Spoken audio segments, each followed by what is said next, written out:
तो आज हम करेंगे मोशन इन स्ट्रेट लाइन के फर्स्ट लेक्चर की रिवीजन। इसमें हमने डिस्टेंस और डिस्प्लेसमेंट देखा। सबसे पहले देखा डिस्टेंस।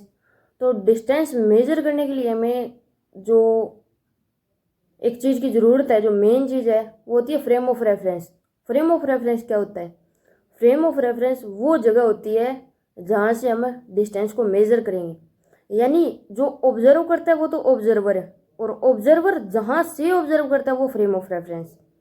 अब फ्रेम ऑफ रेफरेंस के रिस्पेक्ट में ही हम बताते हैं कि इस ऑब्जेक्ट की पोजीशन क्या है, कितना इसकी पोजीशन में चेंज आया, कितना डिस्टेंस इसने ट्रैवल किया, कोई ऑब्जेक्ट रेस्ट में है या मोशन में है, वो सब कुछ फ्रेम ऑफ रेफरेंस पे डिपेंड करता है। फ्रेम ऑफ रेफरेंस के रिस्पेक्ट में ही हम मेजर करेंगे डिस्टेंस को। अब अगर ऑब्जेक्ट की पोजीशन टाइम के साथ चेंज हो रही है with respect to frame of reference, तब तो हम बोलेंगे कि ऑब्जेक्ट है मोशन में।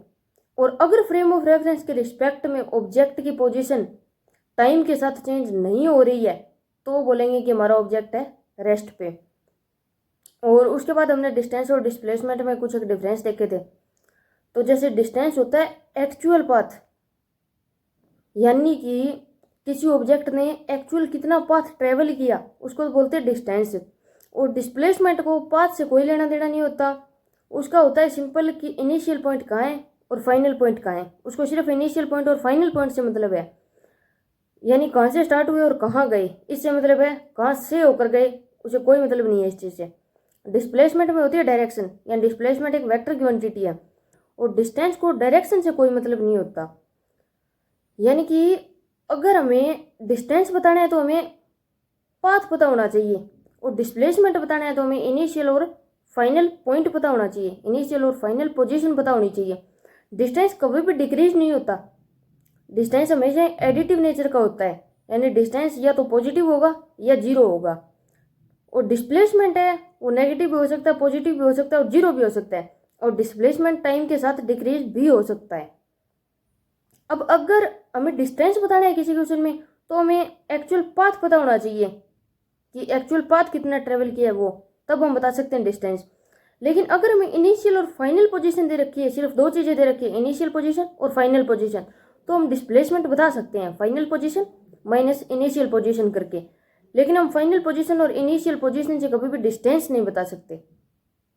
और उसके बाद बात करते हैं, अगर 1D में हमारा कोई ऑब्जेक्ट मूव कर रहा है बिना डायरेक्शन चेंज किए, तो डिस्टेंस और डिस्प्लेसमेंट का मैग्नीट्यूड सेम होगा।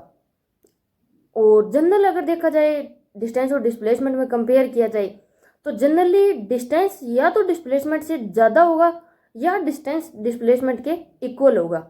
कभी भी डिस्प्लेसमेंट डिस्टेंस से ज़्यादा नहीं हो सकता, यानी कि या तो डिस्प्लेसमेंट डिस्टेंस के इक्वल होगा या डिस्प्लेसमेंट डिस्टेंस से कम होगा।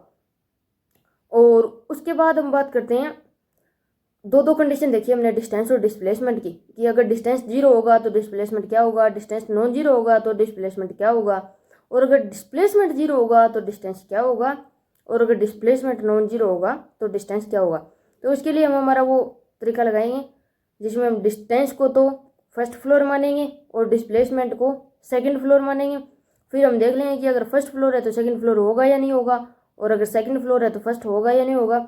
उस हिसाब से हमें कंडीशन को आपस में कंपेयर करके और हम देख लेंगे कि डिस्टेंस जीरो होगा तो डिस्प्लेसमेंट क्या होगा, डिस्प्लेसमेंट जीरो होगा तो डिस्टेंस क्या होगा। दोनों की दो कंडीशन बनेगी।